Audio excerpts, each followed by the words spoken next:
شرور أنفسنا ومن سيئات أعمالنا من يهده الله فلا مضل له ومن يضلله فلا هادي له ونشهد أن لا إله إلا الله وحده لا شريك له ونشهد أن سيدنا وسندنا ونبينا وحبيبنا وحبيب ربنا وطبيبنا ومولانا محمدا عبده ورسوله أما بعد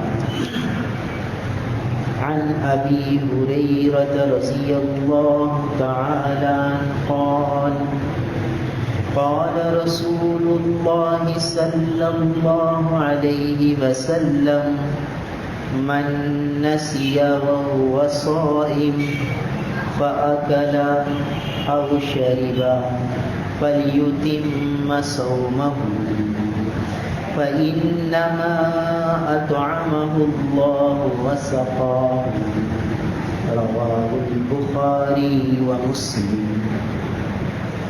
عن أبي سعيد رضي الله تعالى عنه قال قال رسول الله صلى الله عليه وسلم ثلاث لا يفطرن الصائم الحجامة والقيء والاحتلام رواه الترمذي.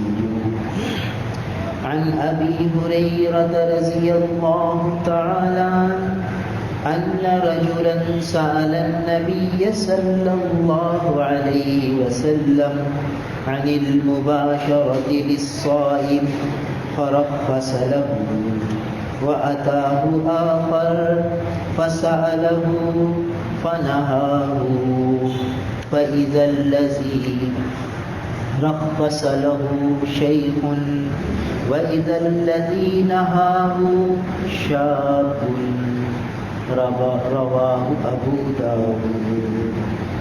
عن أنس رضي الله تعالى عنه قال جاء رجل إلى النبي صلى الله عليه وسلم قال اشتكيت عيني أفأكتحل وأنا صائم قال نعم رواه الترمذي.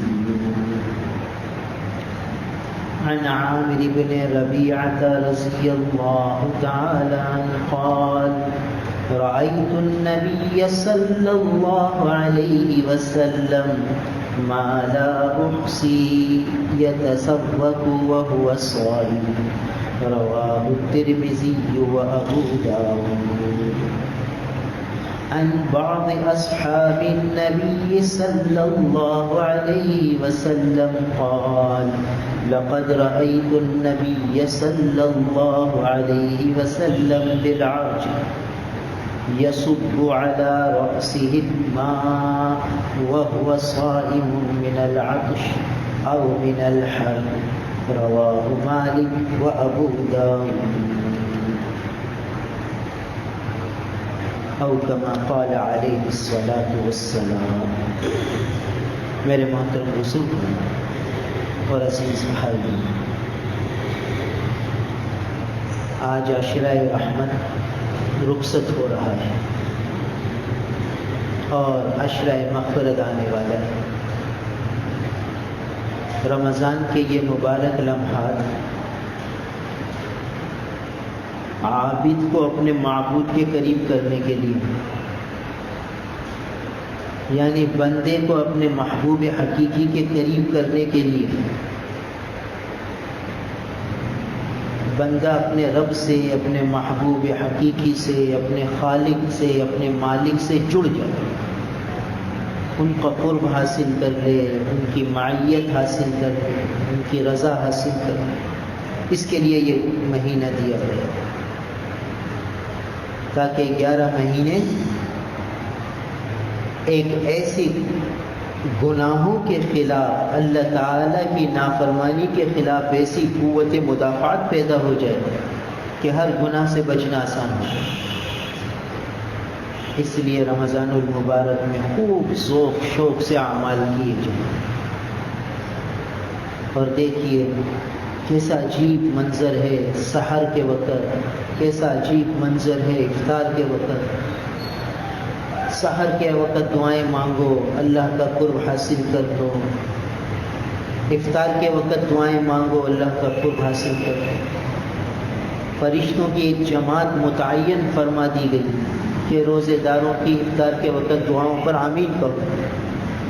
گویا اللہ تعالی بندوں سے ایسے خوش ہو رہے ہیں کہ معصوم مخلوق کو فرما رہے ہیں کہ آپ آمین کہو ان کی دعاؤں پر۔ کیا معنی آمین کے؟ کہ ہم سے سفارش کرو۔ آمین کے معنی یا اللہ اسے قبول فرما لیجیے۔ تو فرشتے معصوم مخلوق وہ سفارش کر رہی ہے کہ اللہ اس کی دعا قبول فرما لیجیے۔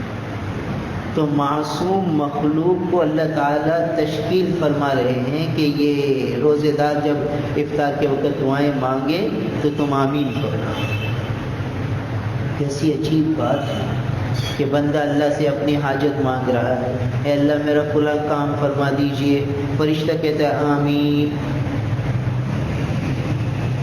اے اللہ اس کی یہ دعا قبول فرما لیجئے، میں سفارش کر رہا ہوں، آپ نے مجھے سفارش کے لیے متعین فرمایا ہے، میں عرض کرتا ہوں کہ یہ جو مانگ رہا ہے قبول فرما لیجئے۔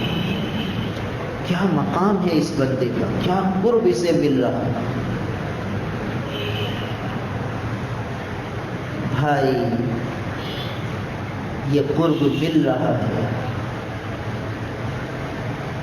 رحمتیں برس رہی ہیں اس کو مگر ہم اسے پوری طرح حاصل نہیں کر پائے، پوری طرح اسے محفوظ نہیں کر رہے۔ کیوں نہیں کر رہے؟ کہ جو روزے کے منافی کام ہیں اس سے بچ نہیں پا رہے۔ جیسے حدیث پاک میں آیا، پچھلے ہفتے بھی پڑھی گئی، کہ جو شخص روزہ رکھے اور جھوٹ بولے، جھوٹ بولنا نہ چھوڑے، فسق و فجور نہ چھوڑے، تو پھر اللہ فرماتے ہیں کہ مجھے اس کے بھوکا پیاسا رہنے کی کوئی ضرورت نہیں، کوئی حاجت نہیں۔ تو اب رحمتیں تو برس رہی ہیں، قرب تو مل رہا ہے، مگر زبان کا استعمال صحیح نہیں ہو پا رہا، نگاہوں کا استعمال صحیح نہیں ہو رہا، وقت کا استعمال صحیح نہیں ہو رہا، جس کی وجہ سے وہ ساری برکتیں رحمتیں وہ ضائع ہو رہی ہیں۔ ابھی ہم تھر سے واپس آ رہے تھے رمضان سے پہلے، مٹھی سے، تو اے سی کوچ میں بیٹھے ہوئے تھے، ایئر کنڈیشن کوچ، دوپہر کی گرمی، شدت، دھوپ کی تپش، کھڑکیاں سب بند ہیں۔ آپ کو معلوم ہے کہ اے سی کوچ میں کھڑکیاں بالکل بند ہیں، مگر کولنگ محسوس نہیں ہو رہی۔ تو مسافروں نے شکایت کی کہ بھئی یہ کولنگ صحیح نہیں ہے، کولنگ تیز کرو، ٹھنڈک صحیح نہیں ہے، شاید اے سی میں کمی ہے، فل کر دو۔ ڈرائیور نے کہا فل ہے اے سی۔ پھر ایک کنڈکٹر آیا، اس نے سب کھڑکیوں والوں کو کہا کہ بھئی یہ جو گہرے رنگ کے کپڑے یہاں لگے ہوئے ہیں اسے کھڑکیوں پر ڈال دو، بالکل پیک کر دو۔ پوری بس میں کھڑکیوں پر پردے ڈال دیے گئے، اندھیرا سا ہو گیا، اور تھوڑی دیر میں ٹھنڈک محسوس ہونے لگی، کولنگ محسوس ہونے لگی، ٹھنڈک آنے لگی۔ ارے بھائی کیا ہو گیا؟ اے سی تو پہلے بھی چل رہا تھا، کھڑکیاں تو پہلے بھی بند تھیں،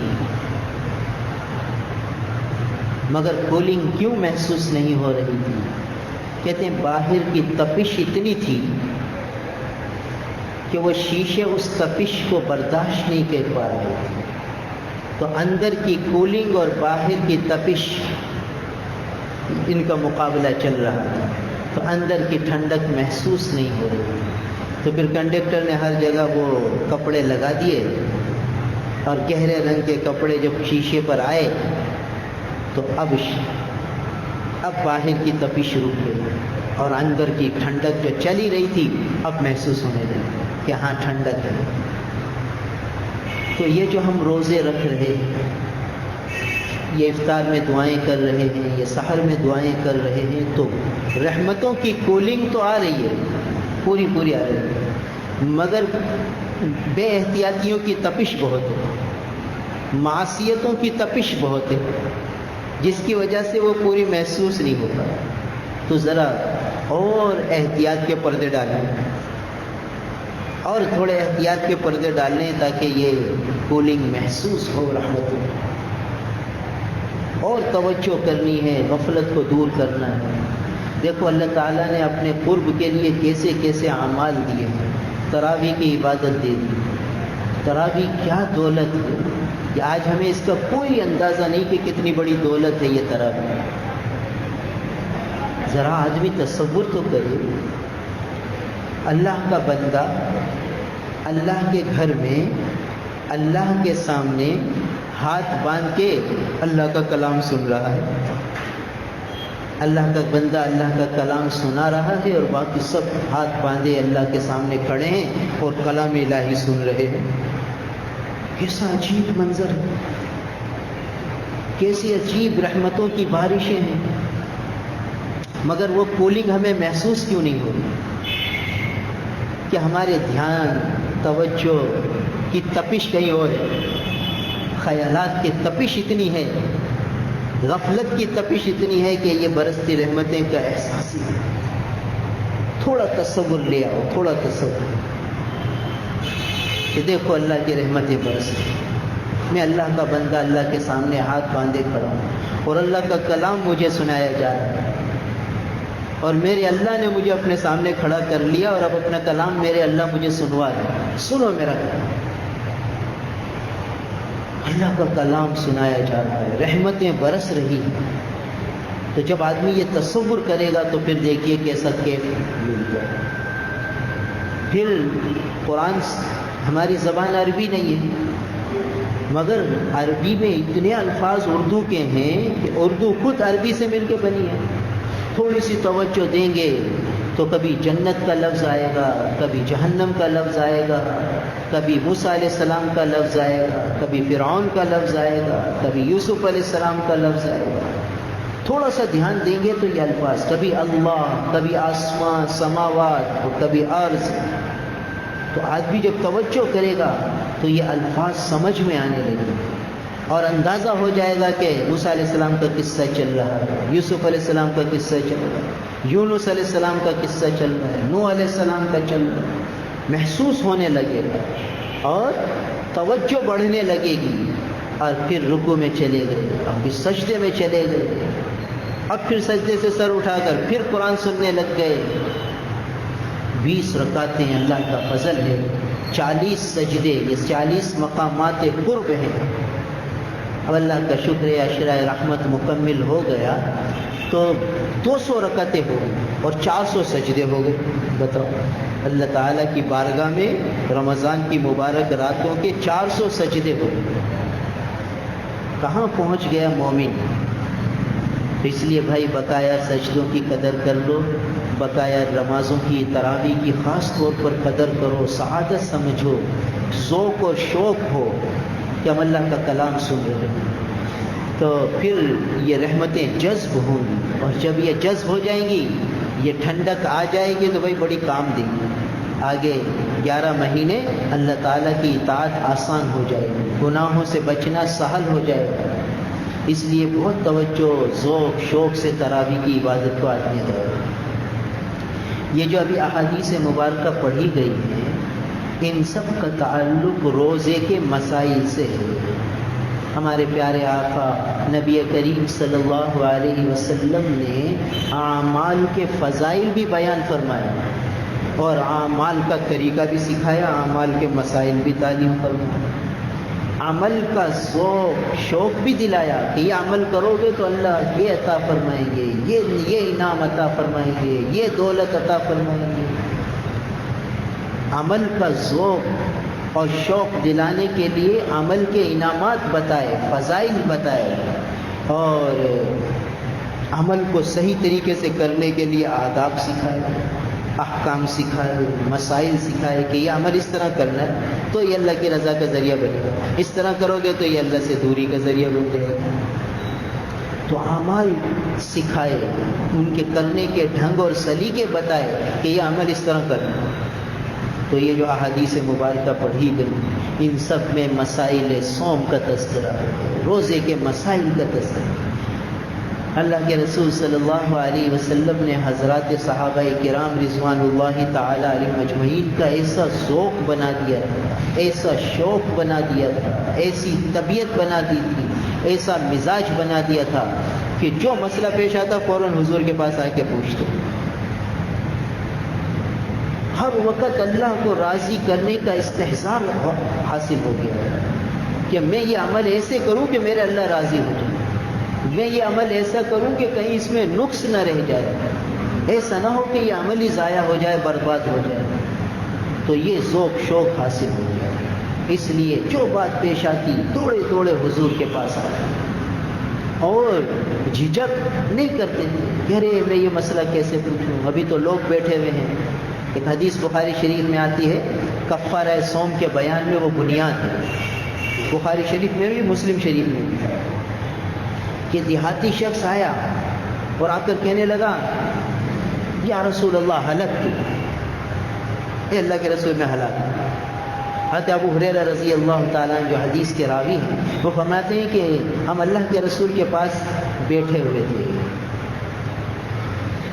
اور وہ شخص آ کر یہ کہنے لگا اللہ کے رسول میں ہلاک ہو۔ اس شخص کو یہ نہیں تھا کہ ارے یہ مجمع بیٹھا ہوا ہے، لوگ بیٹھے ہوئے ہیں اور میں کیا مسئلہ پوچھنے لگا ہوں، کیا بات پوچھوں گا، لوگ ہنسیں گے، لوگ مذاق اڑائیں گے، لوگ کیا سمجھیں گے، یہ نہیں تھا۔ لوگوں کی تو پرواہ ہی نہیں تھی، اللہ کی پرواہ تھی۔ آج ہمارا معاملہ الٹ ہو گیا، ہمیں لوگوں کی پرواہ، اللہ کی پرواہ نہیں۔ یہ فرق ہے، بہت بڑا فرق ہے۔ دیکھو صحابہ کرام مستحبات اللہ کے رسول کا عمل سمجھ کے کر لیتے تھے کہ یہ مستحب ہے، سنت ہے، چلو کر لو، چھوڑو نہیں۔ اور ہم سنت اور مستحب سمجھ کے چھوڑ دو، یہ عصر کی 4 سنتیں ہیں، مستحب ہے پڑھو تو ثواب ہے، نہیں پڑھو تو چھوڑ دو۔ عشاء کی 4 سنتیں ہیں، پڑھو تو ٹھیک ہے، نہیں تو گناہ تو ہے نہیں، چھوڑ دو، تو چھوڑ دیتے۔ وقت ہوتا ہے پھر بھی نہیں پڑھتے۔ یعنی صحابہ سنت کو سنت سمجھ کے کر لیتے تھے اور ہم سنت سمجھ کے چھوڑ دیتے ہیں، یہ فرق ہے۔ اور صحابہ کوئی بات پیش آتی تو جھجک اور شرم کی وجہ سے اس بات کو پوچھنے کو چھوڑتے نہیں تھے، ہم چھوڑ دیتے۔ ہم لوگوں کی پرواہ کرتے ہیں، وہ اللہ کی پرواہ کرتے ہیں، یہ فرق ہے۔ ورنہ تو وہ بھی نماز پڑھتے تھے، ہم بھی نماز پڑھتے ہیں، وہ بھی روزہ رکھتے تھے، ہم بھی روزہ رکھتے ہیں، مگر فرق اتنا ہے، اور یہی فرق اصل ہے۔ تو ان صحابی کو یہ نہیں تھا کہہ رہے ہیں اتنے سارے لوگ بیٹھے ہیں، یہ کیا سوچیں گے، یہ کیا مذاق اڑائیں گے، ہنسیں گے، کہنے لگا ہلک تو یا رسول اللہ، اے اللہ کے رسول میں تو مر گیا۔ کیا ہوا تجھ کو؟ کہنے لگا کہ میں روزے کی حالت میں جامعۃ و امرات، بیوی سے جمع کر لیا۔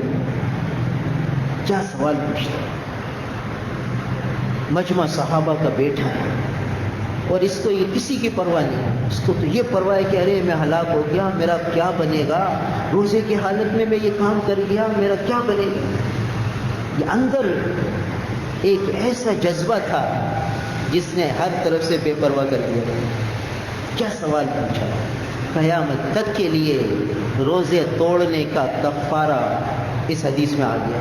یہ حدیث بنیاد ہے کفارہ صوم کی، کہ روزے کا کفارہ یہ ہے جو اس حدیث میں آ گیا۔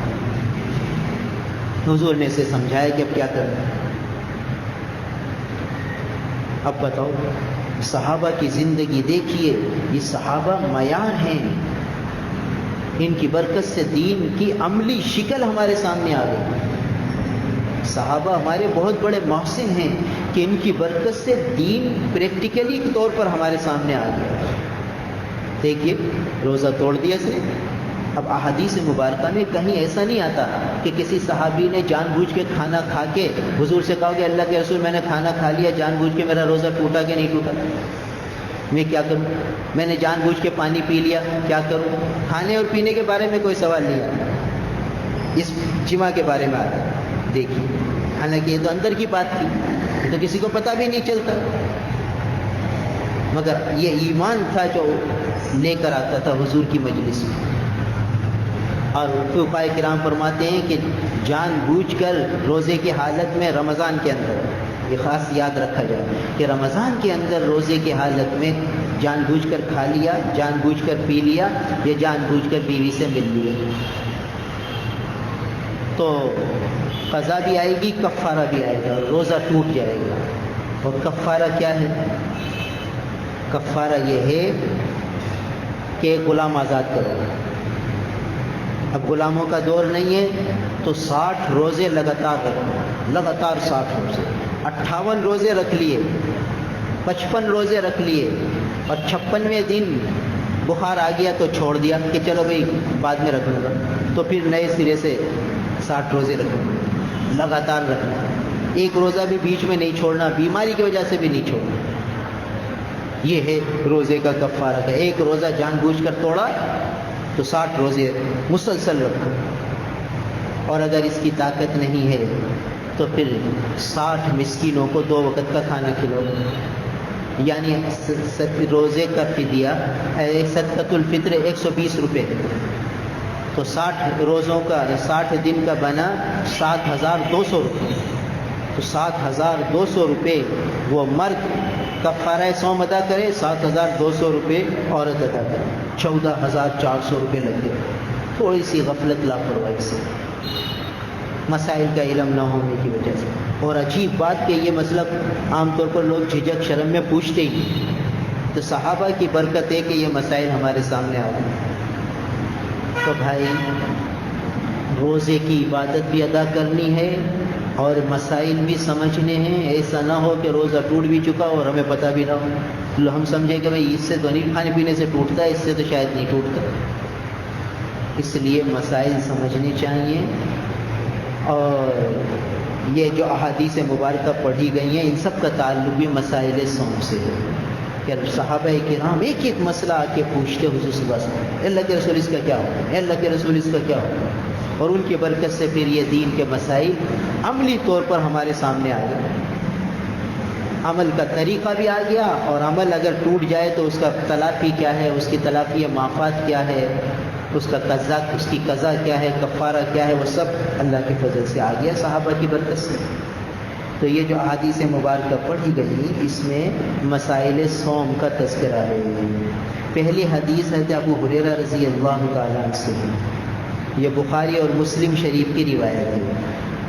فرماتے ہیں کہ رسول اللہ صلی اللہ علیہ وسلم نے فرمایا, من نسی وهو صائم, جو بھول جائے اس حال میں کہ روزے میں ہو, روزہ رکھ کے اس کو یاد ہی نہ رہا کہ میں روزے سے ہوں, فأکل او شرب, اور پھر بھول کر کھا لیا یا پی لیا, فلیتم صومہ, بس اسے چاہیے کہ وہ اپنا روزہ پورا کرے. فإنما أطعمه الله وسقاه, کہ اس کو اللہ نے کھلایا اور اس کو اللہ نے پلایا ہے. کیا مطلب کہ ابھی جو مسئلہ بتایا تھا وہ جان بوجھ کر روزہ توڑنے کا تھا, جان بوجھ کر روزہ توڑ دیا بغیر کسی عذر کے, بغیر کسی جو ہے کسی سبب کے, مرض کے, وہ ایسے ہی توڑ دیا. تھوڑی سی پیاس لگی روزہ توڑ دیا, تھوڑی سی بھوک لگی روزہ توڑ دیا, شہوت کا غلبہ ہوا بیوی سے مل لیا, تو جان بوجھ کر توڑا. پھر تو قضا بھی ہے, کفارہ بھی ہے, جیسا کہ بتایا. اور ایک اور مسئلہ ضمناً سمجھ لو کہ کسی آدمی نے جان بوجھ کے روزہ توڑ دیا تو پھر سارا دن اسے روزے داروں کی طرح رہنا بھی واجب ہے. یہ نہیں کہ اب بس روزہ ٹوٹ گیا تو کھاؤ پیو مزے کرو، نہیں. مثلا ایک شخص سے وضو کرنے لگا تو غلطی سے پانی حلق میں چلا گیا، روزہ اس کو یاد تھا، اب وہ پانی حلق میں چلا گیا تو روزہ ٹوٹ گیا. اب چونکہ یہ غلطی سے ہوا ہے، جان بوجھ کر نہیں ہوا، اس لیے صرف قضا آئے گی، کفارہ نہیں آئے گا. وہ جو 60 مسکینوں کو روزہ کھلانے والا کفارہ ہے روزے کو فدیہ دینے کا، وہ نہیں، بلکہ ایک قضا ہوگی بس. مگر یہ کہ روزہ ٹوٹ گیا، جب روزہ ٹوٹ گیا تو اس کا مطلب یہ کہ آپ کھانا پینا شروع کر دیں، نہیں، بلکہ تشبہ بالصائم یعنی روزے داروں کی طرح رہنا یہ واجب ہے. کھانا پینا کرے گا گناہ گار ہے. یہ نہیں کہ چلو بھائی روزہ ٹوٹ گیا تو اب کھاؤ، اس کی اجازت نہیں. سفر میں تھا، واپس آیا مقام پر، سفر میں اس نے سحری نہیں کی تھی، 10 بجے گھر آ گیا، اس نے روزہ نہیں رکھا کہ میں تو مسافر ہوں، مگر گھر آ گیا، شہر میں آ گیا، اپنے وطن میں آ گیا. اب اس کو مغرب تک روزے داروں کی طرح رہنا واجب، اور کہے چلو بھائی میرا روزہ تو ہے نہیں، چلو کھاؤں پیوں مزے کروں، میں تو مسافر تھا اس لیے میں نے روزہ نہیں رکھا. نہیں، اب کھانے پینے کی اجازت نہیں ہے. اب روزے داروں کی طرح رہنا لازم ہے، واجب ہے. کھائے گا پیے گا گناہ گار، قضا تو اسے رکھنی ہے، چاہے کھائے پیے چاہے نہ کھائے پیے، قضا تو رکھنی ہے. مگر دوسرا حکم شریعت کے یہ آ گیا کہ اب اس کو تشبہ بالصائم کرنی ہے، روزے داروں کی مشابہت اختیار کرنی ہے. مستقل ایک مسئلہ ہے. ہاں ضرورتاً کسی نے روزہ توڑا، جیسے بخار ہو گیا اور ڈاکٹر نے کہا بھائی جلدی سے اسے پانی پلاؤ ورنہ مرض بڑھ جائے گا، کوئی اور بیماری ہو گئی، ڈاکٹروں نے کہا کہ بھائی اسے پانی پلاؤ ورنہ یہ جان کا خطرہ ہے اس کی، اب اسے روزہ توڑ دیا تو صرف قضا آئے گی، کفارہ نہیں آئے گا. اور اب چونکہ یہ مجبوری میں اس نے توڑا ہے، اب آگے اگر اس کو دوبارہ پانی کی ضرورت پیش آتی ہے تو پی سکتا ہے، کیونکہ یہ بیمار ہے، ضرورتاً پی رہا ہے. ورنہ عام حالات میں جیسے عورت ہے صبح 10 بجے 11 بجے حیض سے پاک ہو گئی تو اب اسے روزے داروں کی طرح رہنا واجب ہے، کھانے پینے کی اجازت نہیں ہے. روزے کی قضا بھی کرے گی اور روزے داروں کی مشابہت بھی کرے گی، اور اگر کھانا پینا کرے گی تو گناہ گار ہو جائے گی. ہاں اگر حیض آ گیا، روزہ تو رکھا تھا، 10 11 12 بجے حیض آ گیا، اب روزہ ٹوٹ گیا، اب کھانا پینا کر سکتی، اب تشبہ بالصائم واجب نہیں. یہ مستقل مسائل ہیں جن کا سیکھنا بہت ضروری ہے. تو یہاں اللہ کے رسول صلی اللہ علیہ وسلم نے بھول کر، روزے کی حالت میں بھول کر کھانے پینے کا حکم بیان فرما دیا کہ اگر ایک آدمی صبح 10 بجے اٹھا، اس کی عادت تھی کہ صبح اٹھ کر فریج کھولتا ہے، بوتل نکالتا ہے، پانی پیتا ہے، تو ایسے ہی روزے کی حالت میں یہ گیا، فریج کھولا، پانی نکالا اور گھٹا پی گیا. پانی پینے کے بعد یاد آیا کہ ارے میرا تو روزہ تھا، تو اس کا روزہ نہیں ٹوٹا، کیونکہ اس کو روزہ یاد ہی نہیں تھا، تو بھول کر پی گیا پانی. روزہ یاد ہوتا تو پھر تھوڑی پیتا ہے. تو روزہ یاد نہیں تھا، تو اپنے خیال میں تھا، جو ہے بھول کر کھا لیا، بھول کر پی لیا. تو بھول کر کھا لینے سے، بھول کر پی لینے سے روزہ نہیں ٹوٹتا. اللہ کے حبیب فرما رہے ہیں کہ روزہ مکمل کرو، اس لیے کہ اللہ نے کھلایا، اللہ نے پلایا. کیا مطلب کہ بھئی روزہ اللہ کے لیے رکھا تھا اور بھول بھی اللہ نے اس کے دماغ پہ ڈال دی. اللہ اسے کھلانا چاہتے تھے، اس کی تقدیر کا لکھا تھا کہ اس وقت یہ پیے گا، اس وقت کھائے گا، یہ مقدر کا لکھا تھا، جو ہو کر رہا، نسیان اس پر غالب آ گیا اللہ کے حکم سے. تو اس لیے بھول کر کھا پی لینے سے روزہ نہیں ٹوٹتا. خطاً غلطی سے کھا لیا، غلطی سے پی لیا. غلطی کیا کہ وضو کر رہا تھا، پانی غلطی سے حلق میں چلا گیا، یہ غلطی ہے، اس سے ٹوٹ جاتا ہے، بھول سے نہیں ٹوٹتا. تو یہ ایک مسئلہ سامنے آیا. اگلا مسئلہ حضرت ابو سعید خدری رضی اللہ تعالیٰ عنہ سے روایت ہے کہ رسول اللہ صلی اللہ علیہ وسلم نے فرمایا کہ 3 چیزیں ہیں جو روزے دار کے روزے کو نہیں توڑتی. لا یفطرن الصائم، روزے دار کے روزے کو 3 چیزیں نہیں توڑتی. الحجامہ، پچھنے لگوانا، حجامہ کروانا، آج کل جو خون نکالتے ہیں فاسد خون، اس خون پچھنے لگوانے سے روزہ نہیں ٹوٹتا، اور الٹی آ جانے سے، قے آ جانے سے روزہ نہیں ٹوٹتا، اور احتلام ہو جانے سے روزہ نہیں ٹوٹتا۔ 3 مسئلے حضور صلی اللہ علیہ وسلم نے تعلیم فرمائے۔ پہلا مسئلہ کہ خون جو نکلواتے ہیں اس سے روزہ نہیں ٹوٹتا۔ اس کا مطلب یہ ہوا کہ اگر روزے کی حالت میں خون نکلوایا، خون ٹیسٹ کروانا ہے، ڈاکٹر نے لکھ دیا ہے کہ بھئی یہ خون تمہارا ٹیسٹ کیا جائے گا، تو روزے کی حالت میں اگر خون نکلوایا تو اس سے روزہ نہیں ٹوٹتا۔ اور کسی کو خون دینے کی ضرورت پیش آ گئی تو اس لیے روزے کی حالت میں خون دے دیا تو اس سے بھی روزہ نہیں ٹوٹتا۔ اور اسی کے ضمن میں یہ مسائل بھی سامنے آئے کہ اگر روزے کی حالت میں انجیکشن لگوا لیا تو روزہ نہیں ٹوٹا، روزے کی حالت میں گلوکوز کی ڈرپ لگوا لی تو روزہ نہیں ٹوٹا۔ حالانکہ گلوکوز کی ڈرپ لگانے سے تو اس کو غذا مل رہی ہے اور قوت آ رہی ہے اور جان آ رہی ہے اس کو۔ کہتے ہیں کہ چونکہ یہ جو غذا اس کو دی جا رہی ہے، انجیکشن کے ذریعے جو دوا دی جا رہی ہے، وہ غیر معتاد راستے ہیں، یعنی ایسی مسامات ہیں جن کے ذریعے یہ غذا اندر پہنچائی جا رہی ہے۔ تو مسامات کے ذریعے اگر غذا اندر پہنچائی جائے تو اس سے روزہ نہیں ٹوٹتا۔ مسامات کے ذریعے دوا اندر داخل کی جائے تو روزہ نہیں ٹوٹتا۔ ہاں، جو معتاد راستے ہیں ان سے اگر کوئی چیز اندر داخل کی تو روزہ ٹوٹے گا۔ منہ ہے، منہ کے راستے سے غذا داخل کی، دوا داخل کی، روزہ ٹوٹے گا۔ ناک کے اندر دوا ڈالی تو روزہ ٹوٹے گا۔ اور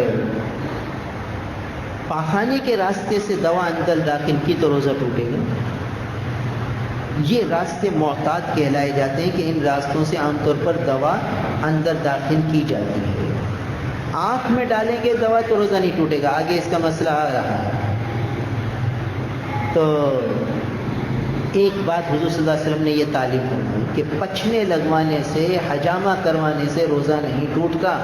اس میں خون نکلتا ہے مگر بلا ضرورت نہیں لگوانا چاہیے، کیونکہ اس سے کمزوری ہو جاتی ہے اور ایسا نہ ہو کہ روزہ ٹوٹنے کا خطرہ ہو جائے، روزہ توڑنے کی مقام آ جائے، آدمی کمزور پڑ جائے۔ اس لیے روزے کی حالت میں بلا وجہ، بلا ضرورت خون لینا دینا یہ نہ کرے۔ اور گلوکوز کی ڈرپ بھی مجبوری میں لگوائے، طاقت حاصل کرنے کے لیے نہ لگوائے، پھر مکروہ ہوگا، روزہ ٹوٹے گا تو نہیں مگر مکروہ ہوگا۔ ضرورتاً لگوا سکتا ہے۔ ہاں، کسی کو سانس کا مرض ہے، وہ انہیلر لیتا ہے، منہ کے راستے سے انہیلر لیتا ہے تو پھر روزہ ٹوٹ جائے گا، اس لیے کہ انہیلر کے ذریعے دوا اندر چلی گئی اگرچہ تھوڑی مقدار میں، تو انہیلر لگانے سے روزہ ٹوٹ جائے گا۔ تو بلا ضرورت خون وغیرہ دینے لینے سے آدمی روزے کی حالت میں احتیاط کرے۔ تو ایک عمل تو یہ بتایا، اور دوسرا فرمایا کہ الٹی سے روزہ نہیں ٹوٹتا۔ دیکھو بہت سے لوگ یوں سمجھتے ہیں کہ الٹی سے روزہ ٹوٹ گیا۔ اب وہی بات کہ سحری میں خوب کھا لیا، پھر خوب پانی پی لیا اور تھوڑی دیر بعد تھوڑی سی الٹی آ گئی منہ بھر کر تو سمجھا کہ روزہ ٹوٹ گیا۔ اب روزہ ٹوٹ گیا تو بھائی آج تو میرا روزہ ہے نہیں، اب کھانا پینا شروع کر دو۔ نہیں بھائی، اول تو یہ جو الٹی آئی ہے اس کے آنے سے روزہ ٹوٹتا ہی نہیں ہے، یہ حضور صلی اللہ علیہ وسلم نے پہلے ہی مسئلہ بتا دیا۔ لہٰذا سارا دن الٹی آتی رہے اور منہ بھر کر آتی رہے، روزہ نہیں ٹوٹے گا، کوئی پریشان ہونے کی ضرورت نہیں۔ اس لیے کہ روزہ تو کوئی چیز اندر داخل ہونے سے ٹوٹتا ہے، باہر نکالنے سے تھوڑی ٹوٹتا ہے۔ تو منہ کے راستے سے کوئی چیز اندر داخل کریں گے تو روزہ ٹوٹے گا، یہ تو اندر سے باہر آ رہی ہے، باہر سے اندر تھوڑی جا رہی ہے۔ اس لیے الٹی آنے سے روزہ نہیں ٹوٹتا۔ بہت سی خواتین کو بھی یہ مسئلہ پتہ نہیں ہوتا، بھائی یہ سمجھتے الٹی سے روزہ ٹوٹ گیا۔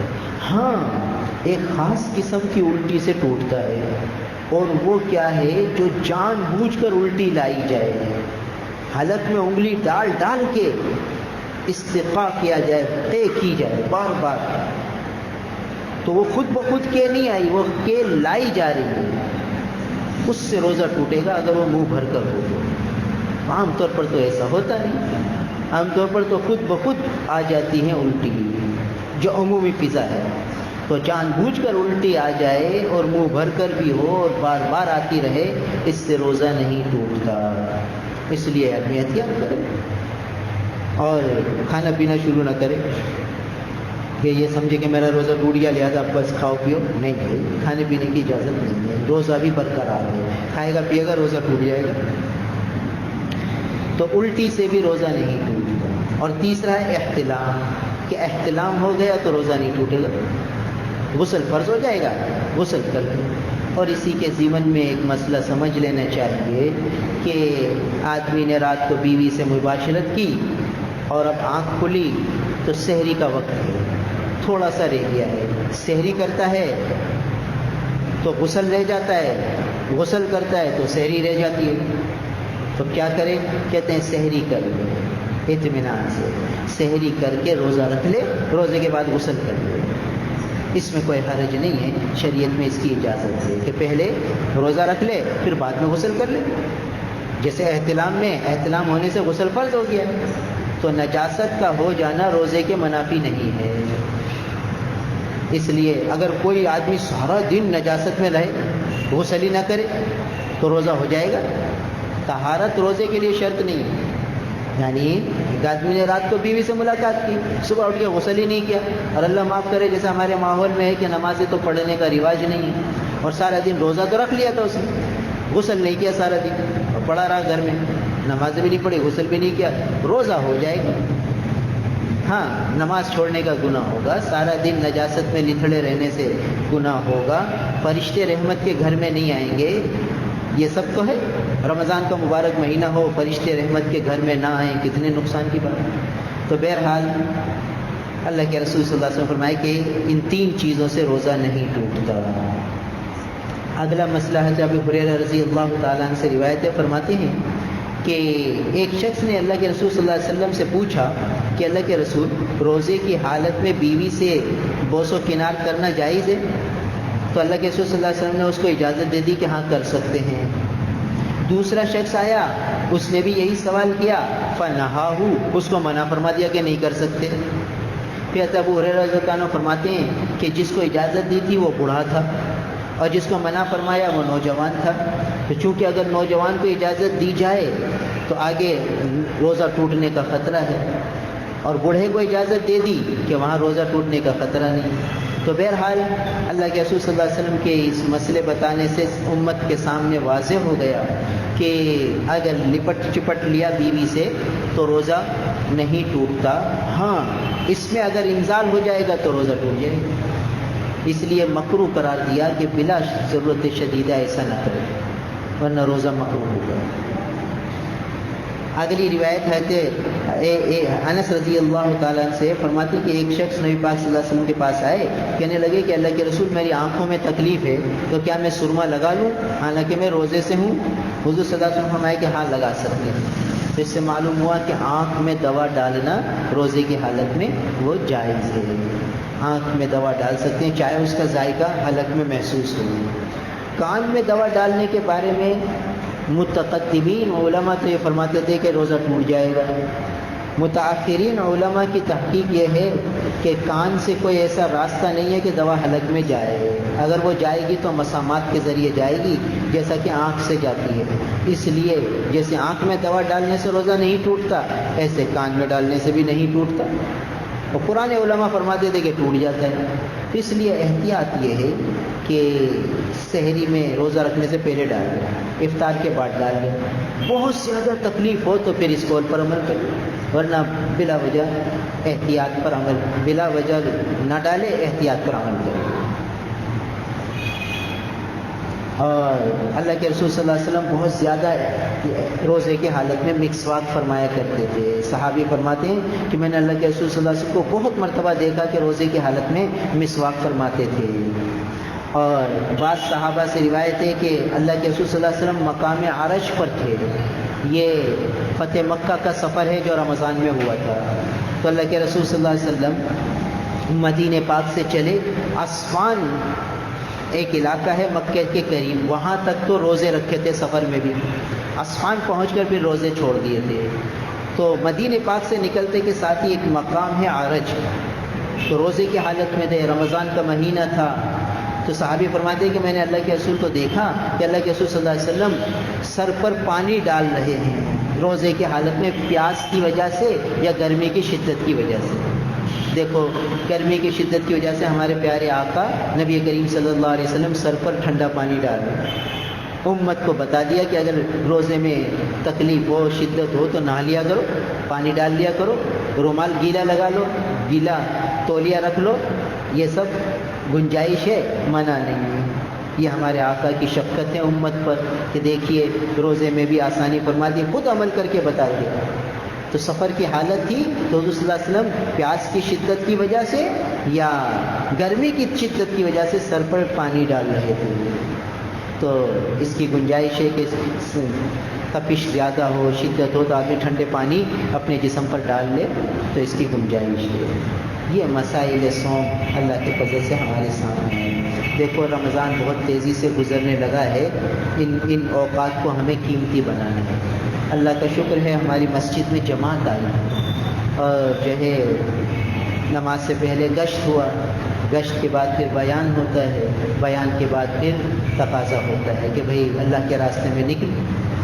تو بھئی یہ لوگ گرمی کے زمانے میں، رمضان کے زمانے میں اپنے سارے معمولات کو آگے پیچھے کر کے اللہ کے راستے میں نکلے اور ہمارے علاقے میں اور ہماری مسجد میں آئے۔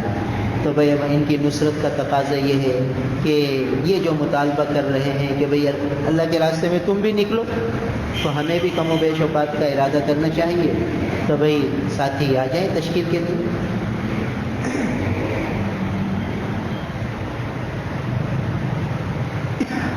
الحمد للہ رب العالمین والعاقبۃ للمتقین والصلاة والسلام علی رسول محمد وآلہ وأصحابہ اجمعین۔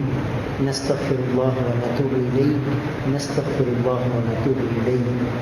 اللہم آت محمدا الوسیلہ والفضیلہ وابعثہ مقاما محمودا الذی وعدتہ۔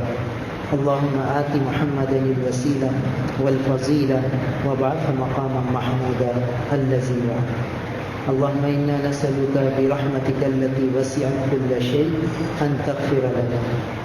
نستغفر الله ونتوب إليه، نستغفر الله ونتوب إليه۔ یا اللہ آپ کے گھر میں بیٹھے ہیں، جمعے کی آخری گھڑیاں ہیں، اے اللہ ہم سب کے گناہوں کو معاف فرما دیجیے، کبیرہ صغیرہ، چھوٹے بڑے، جان کر کیے انجانے میں کیے، ہر قسم کے گناہوں کو یا اللہ معاف فرما دیجیے اور سب گناہوں پر معافی کا قلم پھیر دیجیے۔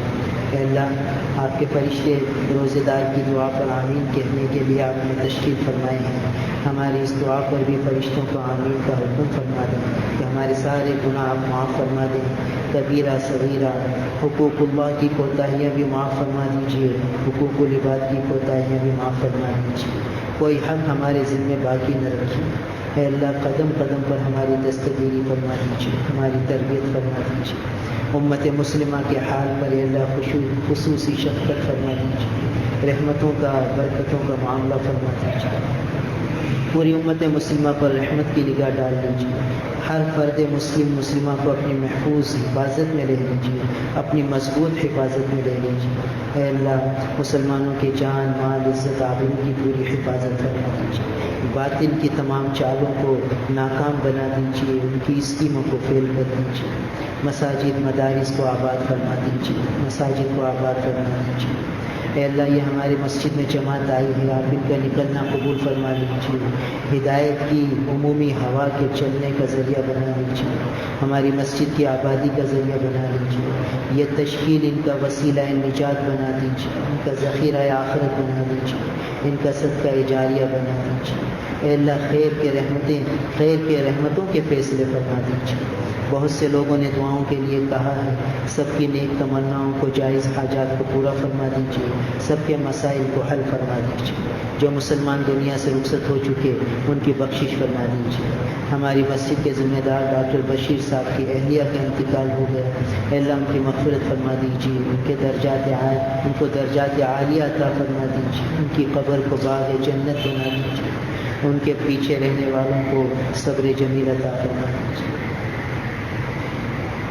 رب ارحمهما كما ربياني صغيرا ربنا آتنا في الدنيا حسنة وفي الآخرة حسنة وقنا عذاب النار اللهم لا تجعل الدنيا أكبر همنا ولا مبلغ علمنا ولا غاية رغبتنا ولا تسلط علينا بذنوبنا من لا يرحمنا۔ اے اللہ جن جن جو دعاؤں کے لیے کہا ہے سب کی نیک تمناؤں کو جائز حاجات کو پورا فرما دیجیے، سب کے مسائل حل فرما دیجیے، ہماری دعاؤں کو اپنے حبیب نبی کریم صلی اللہ علیہ وسلم کے وسیلے سے قبول فرما دیجیے۔ سبحان ربک رب العزت عما یصفون وسلام علی المرسلین والحمد للہ رب العالمین آمین برحمتک۔